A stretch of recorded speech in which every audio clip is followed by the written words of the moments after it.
બ્રાહ્મણો કર્મકાંડ કરે, તમારે ત્યાં સત્યનારાયણની કથા કરે, તમારે ત્યાં વાસ્તુ પૂજન કરે, તમારે ત્યાં નવચંડી કરે, તમારે ત્યાં નાનો મોટો યજ્ઞ કરે, એ તમને કેટલું બધું આપે અને તમે એની સામે એને આપો છો શું?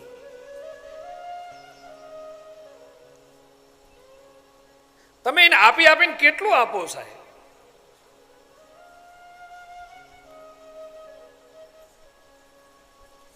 ઘરે ભૂદેવને બોલાવો, બ્રાહ્મણોને બોલાવો, વિપ્રોને બોલાવો, ત્યારે આપ સૌને વિનંતી છે કે વિપ્રને આપવામાં ક્યારેય ખચકાશો નહીં.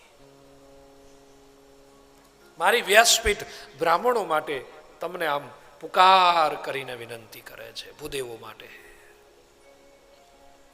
એના દોષ તો જોવા જ નહીં. હા, સમાજની અસર થાય, કલિયુગ છે, થોડો પ્રભાવ રહેવાનો,